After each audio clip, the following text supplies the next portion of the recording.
Hi, I'm Gina. Welcome to Oxford Online English. In this lesson, you can learn how to make a presentation in English. Do you have to make presentations in English in your job? Imagine you had to give an important presentation in English tomorrow. How would you feel about it? This lesson will help you learn useful phrases and techniques to introduce yourself and your topic, keep your ideas organized, deal with problems, and respond to questions from audience members. Imagine you're standing in front of your colleagues. You need to introduce yourself and what your presentation is about. What are some words and phrases you could use? If some people in the audience don't know who you are, you should introduce yourself and your position. In a more formal setting, you could say something like this. Good morning, everyone. For those who don't know me, my name's Simon, and I work in the marketing department. Or, hello, everybody. Before we begin, let me introduce myself briefly. I'm Reese, and I'm the head of HR. If you work in a more informal company, you could say, Hi, guys. If you don't know me, I'm Sylvia, and I work in digital marketing. Or, hello.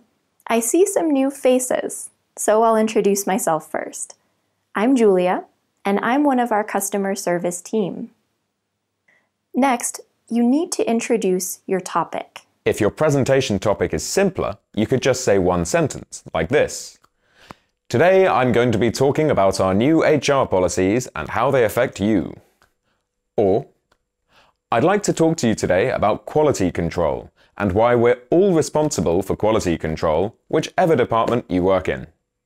If your topic is more complex, you might add more detail to break your idea into stages. For example, I'll begin by outlining the policies, and then I'll go on to highlight what they mean for you and your working habits. Finally, I'll briefly discuss why we feel these new policies are necessary and beneficial for us all. Here's another example. First of all, I'll explain why quality control has a broader meaning than you might expect. I'll continue by giving examples of real quality control and why this matters for all of us. To finish, I'll be asking you to think of ways you can incorporate quality control into your working habits. Here, you saw two examples. You can use these as templates to begin your presentation. I'll begin by and then I'll, finally, I'll, or first of all, I'll continue by, to finish, I'll. Okay, now you can practice. We'd like you to do two things. First, practice introducing yourself informally and explaining your topic in a simple way, with one sentence. Then, practice introducing yourself formally and explaining your topic in a more detailed way. Pause the video and practice speaking. All the language you need is in this section. Ready? Let's move on. I'm sure that in your life, you've heard good speakers and bad speakers. Good speakers grab your attention and don't let go. You want to hear what they have to say. You feel interested and energized by listening to them. Bad speakers are the opposite. Even if you try to make yourself listen, your attention drifts away. Your eyelids feel heavy and you have to struggle to stay awake. So, here's a question. What's the difference between good speakers and bad speakers? And how can you make sure you speak effectively when you make your presentation in English? Here's one way to think about it. Bad speakers don't think they have to earn your attention.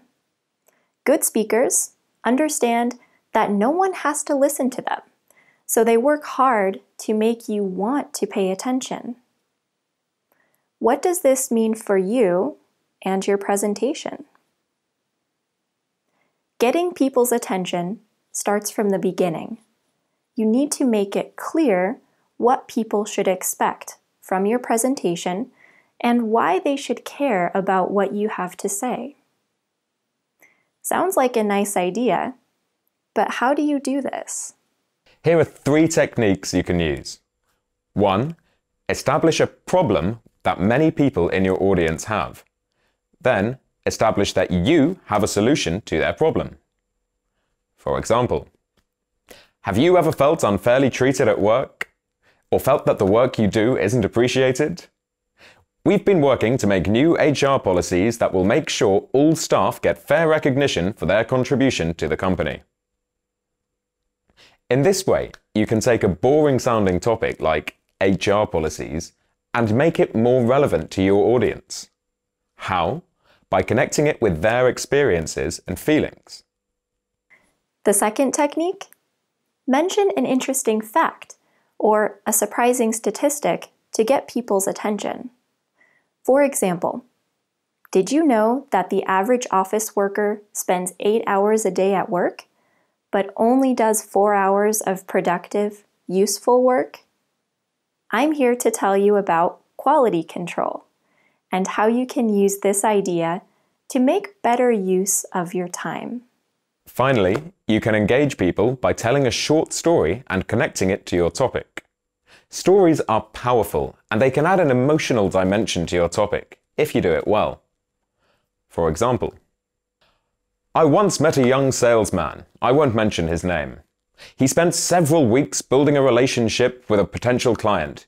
He worked overtime and he was working so hard that he was under severe stress, which started to affect his personal life.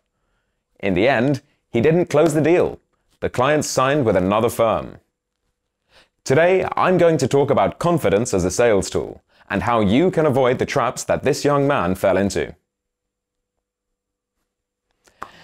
Use one of these 3 techniques in your introduction to connect with your audience and show them why they should be interested in what you have to say. Here's a question for you. Which technique would you prefer to use, and why? Okay, now you've introduced your topic and have everyone's attention. What next? There's a famous quote about making presentations. Tell the audience what you're going to say it, and then tell them what you've said. Have you heard this before? Do you know who said it? This comes from Dale Carnegie, a very successful American salesman and writer. He lived a long time ago, but his advice is still relevant today. So here's a question. What does the quote mean? It means that your presentation shouldn't just give information. You also need to show people how your information is organized. To do this, you need signposting language. Let me give you an example to explain. Imagine you go to a website. The website is full of really useful, interesting information, but the information is all on one page. There's no organization, and you have to scroll up and down this huge page trying to find what you need. Would you stay on that website? Probably not.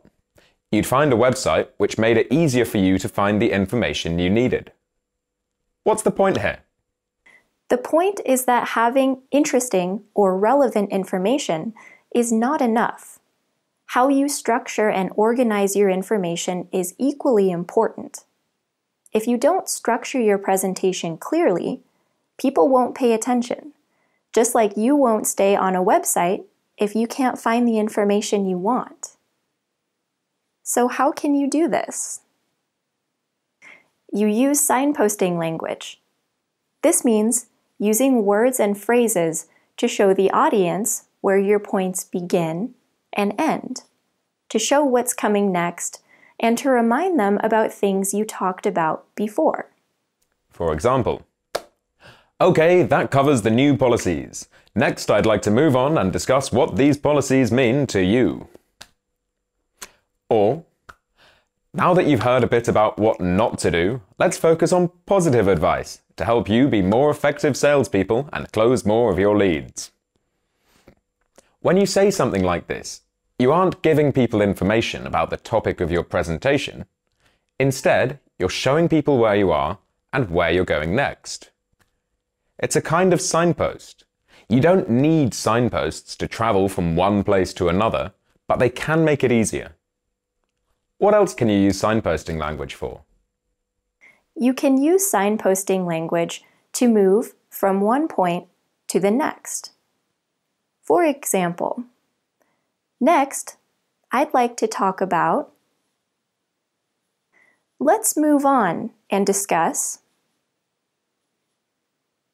or at this point, I'd like to turn to.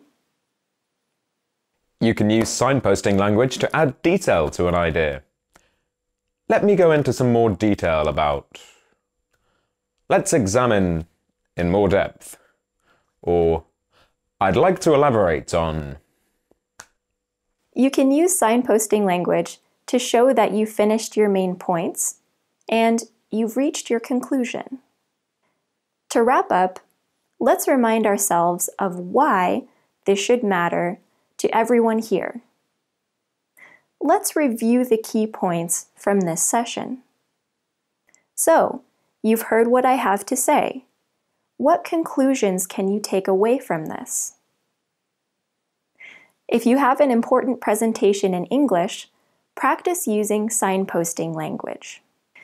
Use signposting language to move between points to show when you're giving a summary or going into more detail, and to signal that you've reached your conclusion. Okay, but things don't always go so smoothly in real life. We know that. Let's look at some advice and language for dealing with problems during your presentation. Imagine you're making your presentation in English. What could go wrong? What problems could you have? There are many common problems. You might forget where you were or forget an important word. You might realize that you said something wrong or you didn't explain something clearly. You might forget to mention something important. Or someone might ask you an awkward question which you have no idea how to answer. Of course, there are other possibilities. Let's think about these problems. What can you do? And more importantly, what can you say in these situations? First of all, it's a good idea to make a cue card with key points as well as any important vocabulary you need. If you lose your place or you forget a word, it could help. However, you can't prepare for everything, so it's useful to learn some phrases to deal with problems smoothly. If you lose your place and can't remember what to say next, you can use a filler phrase, like, where was I? So, what was I saying? What's the word in English again? If you still can't remember, look at your cue card with your main points. Of course, forgetting something isn't ideal, but if you do, it's better to keep talking rather than just standing there in silence. What if you make a mistake, or you realize that you didn't explain something well? You could say, let me rephrase that. Actually, what I meant to say is, to clarify, I wanted to say that. In this way, you can correct yourself without admitting that you made a mistake. What if you realize that you forgot to mention something important? Use a phrase like this. Let me just add one more thing. I'd like to add something to a point we discussed earlier. Let me return to an earlier point briefly. Again, this allows you to correct your mistake in a confident way so you look like you're in control. Finally, what do you do if someone asks you a difficult question which you can't answer? You have a few options. First, you can delay giving an answer.